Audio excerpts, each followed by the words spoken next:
It's a story we've heard before. A deal may be within reach to open the Strait of Hormuz, the key shipping channel between Iran and Oman that handles a huge chunk of the world's oil, gas, and fertilizer. Now, since the conflict between the United States and Iran began, Tehran has used its grip on the strait to drive up the price of fuel and food around the world. And so far, we've seen little progress on securing a lasting deal. Now, with U.S. President Trump again saying that an agreement is just around the corner, we want to know, is this time really any different? Iran has indicated that it has reached an agreement with Oman on a shipping route through the strait. What's not known is how the U.S. will react. President Trump has urged the reopening of the passage, but rejects any deal that would leave Iran in control of trade routes. So let's take a listen to what Iran's foreign minister had to say about negotiations with Oman. I can say that the latest situation is that almost all of the topics are under discussion. The map, the transit routes, the entering and exiting of maritime traffic, and those bilateral side agreements with Oman.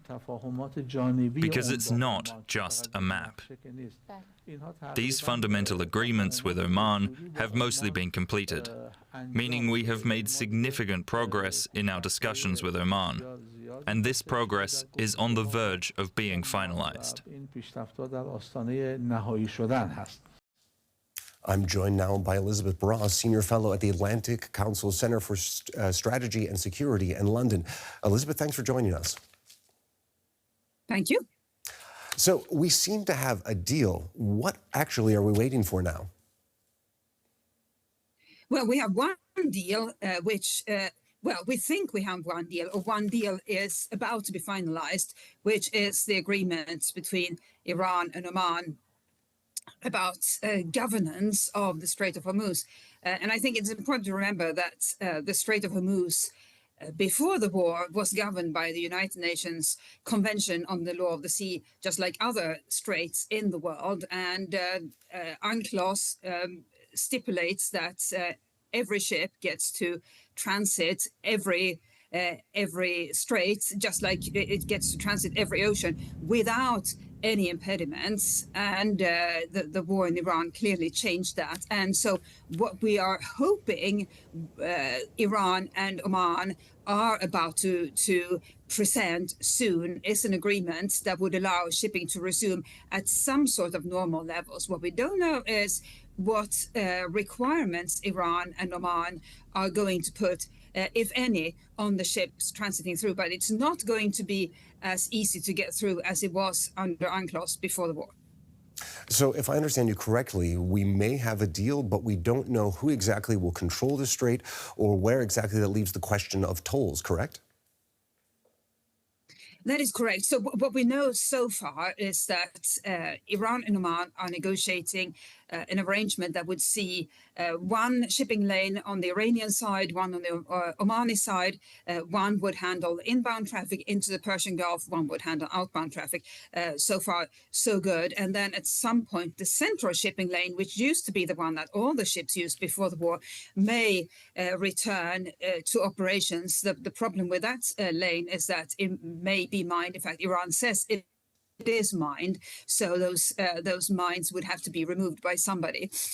But what we don't know, you mentioned tolls, what we don't know is what sort of compensation Iran and Oman are going to expect from the ships wanting to transit, either going into the Persian Gulf or out of it.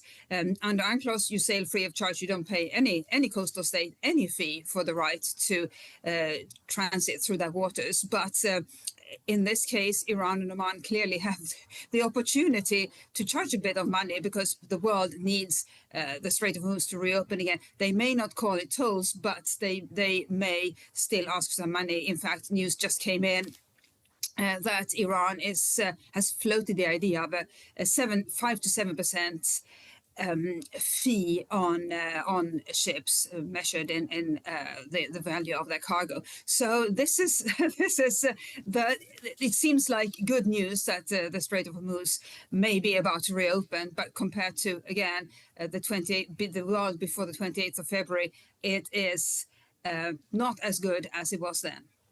All right, now we have been here to a certain extent before. We've been hearing about possible deals on and off for the last several months. What is actually new about this round of negotiations? So the first thing to remember is that this round of negotiations is between Iran and Oman. Then there may or may not be a different round of negotiations between the United States and Iran. President Trump has said that the Americans are negotiating with Iran, whereas the Iranians say that no such negotiations are taking place. But negotiations are definitely taking place between Iran and Oman. And what's interesting about that is that they seem to have found some sort of agreement or common ground on which to figure out the details of how to administer the Strait of Hormuz if it's not going to be the UNCLOS arrangement that existed before the war. And we should remember that Oman has been affected by this war. So these are not exactly best friends, but they've clearly come together to try to find some sort of way of opening the strait to more traffic. All right. Where does this actually leave the United States? I mean, if there is this prospect of tolls, do you think that the United States and Washington will be willing to accept that? That seemed to have been a red line for the White House in the past. It has been a red line for the White House in the past, and Marco Rubio has said, the Secretary of State has said in recent days, that there mustn't be any tolls. But then again, the midterms are coming up and the war is still going on, the war with Iran. And President Trump is clearly eager to wrap up the war. I remember at the beginning of the war, there was talk about it's going to be another 2 weeks, another 4 weeks, another 6 weeks.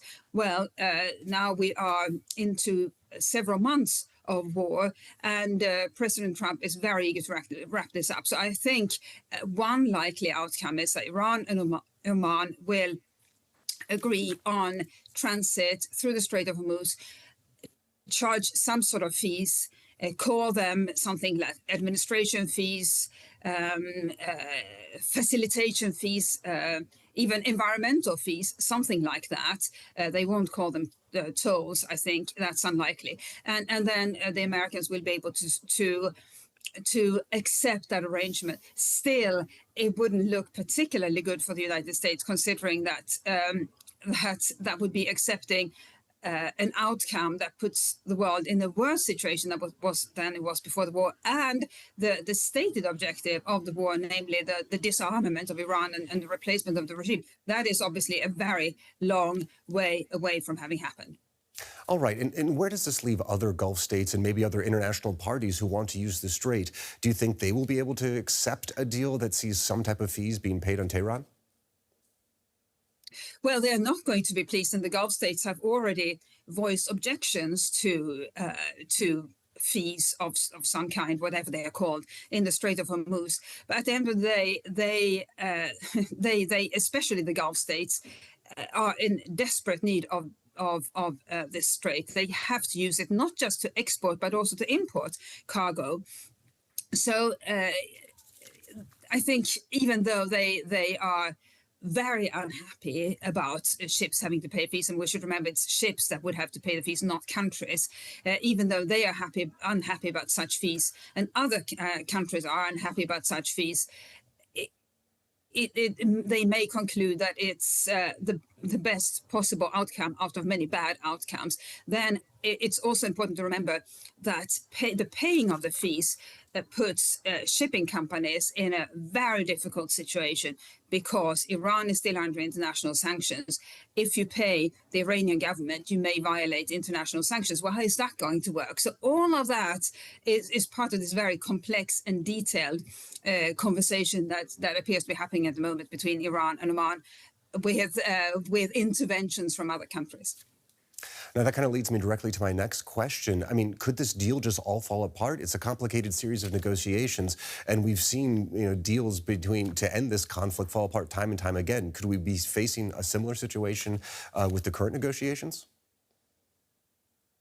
We could.